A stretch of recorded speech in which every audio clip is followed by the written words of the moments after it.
Greetings, AWAB friends. It is good to be with you here today in this gathering of folks from across the country. We are living and dying through one of the most critical moments in our lifetime.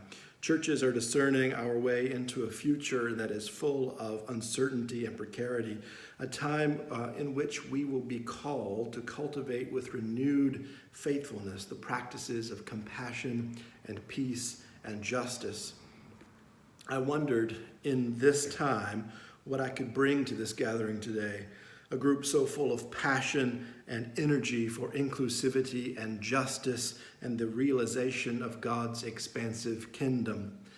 I think a passage like that in Luke 4 where Jesus inaugurates his ministry with words about bringing good news to the poor and release to the captives and liberation for the oppressed would be welcomed words right now.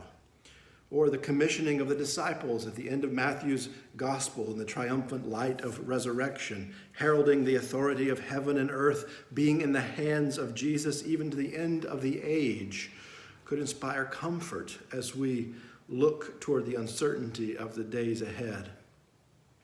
But emotionally speaking, I'm not sure that these passages really resonate with where we are right now in this critical moment.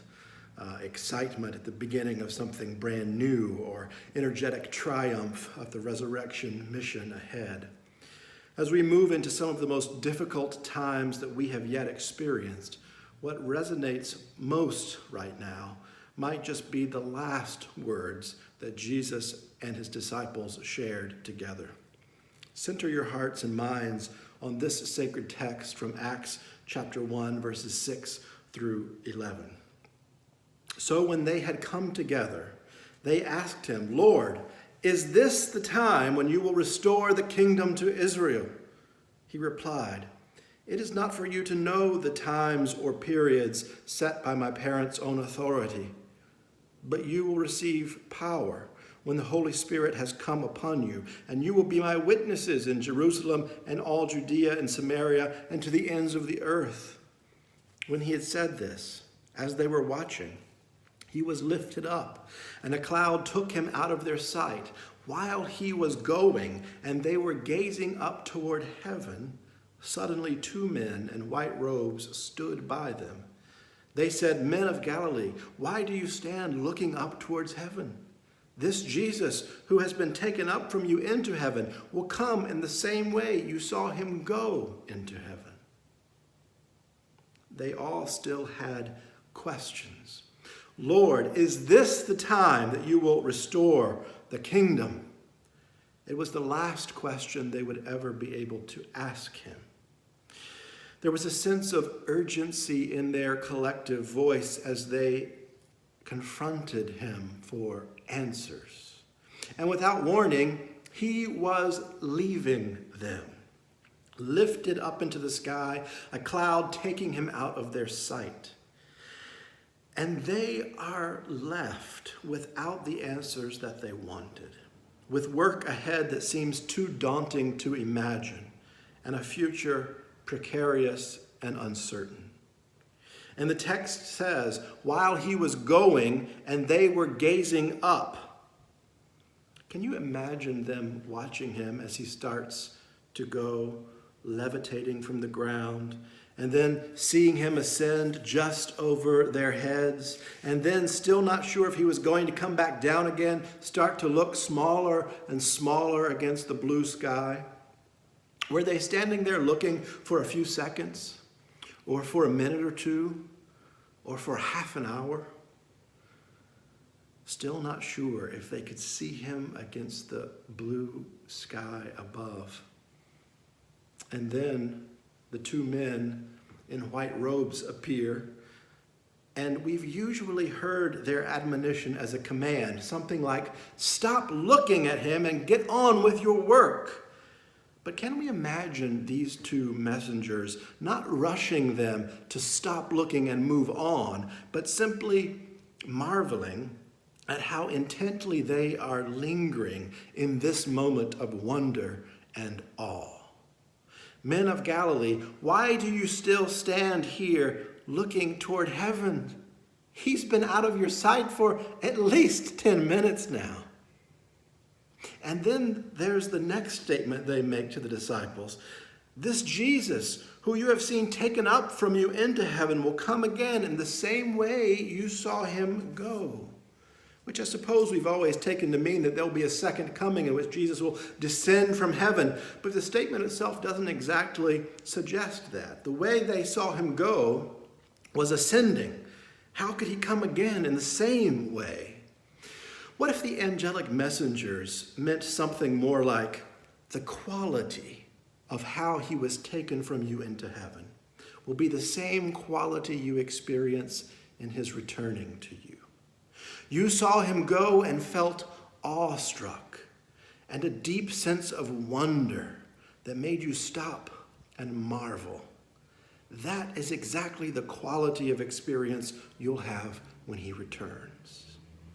And what if we didn't imagine the angels are speaking here of some final apocalyptic second coming at the end of time that we've typically read into this text? What if the angels were saying to the disciples, you're going to see Jesus popping up all over the place throughout your lives, coming to you over and over again in all manner of experiences. You'll know it's an experience of Jesus if you feel something like what you felt when you stood here watching him go into the clouds.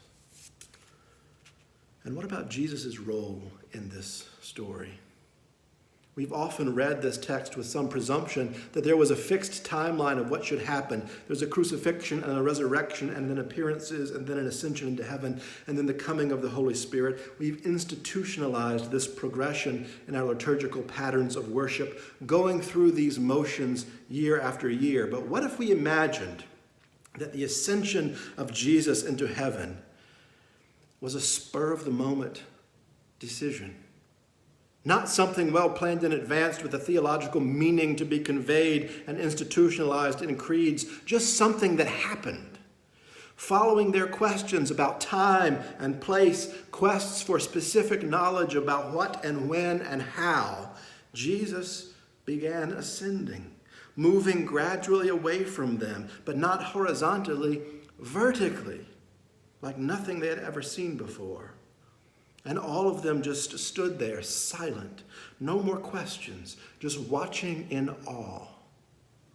After saying to them all, it is not for you to know the times or the periods, the embodied act of ascension can be read as a further response to their questions, leaving them in stunned, silent astonishment, almost as if Jesus was saying to them, it is not for you to know, it is for you to wonder. And the very thing he promised to them as his feet were leaving the ground was still a great and unfathomable mystery, the Holy Spirit. The very thing that was supposed to comfort them in its sacred presence was something they had never really heard of or understood before. They would be empowered by an impending mystery that would become an imminent presence to them. The answer to a quest for knowledge was an invitation to wonder. And wonder is an element at the heart of our search for the divine, that in our quests for answers and for justice and for bringing about the kingdom, we often neglect to cultivate.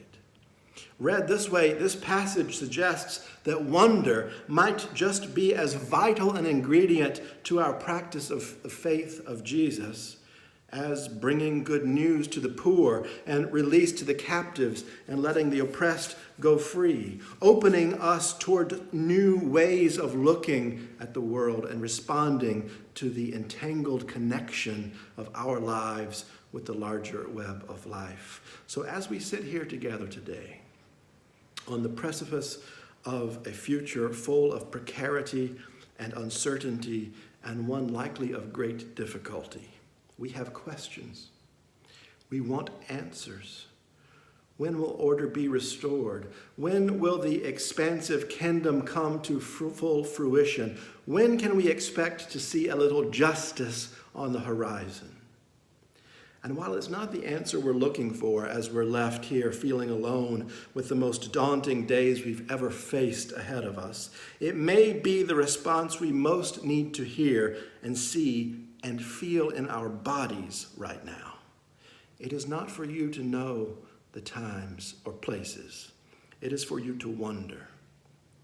And as we go about our good work of inclusivity and justice and the cultivation of God's expansive kingdom, let us also be about the work of waging wonder in the world.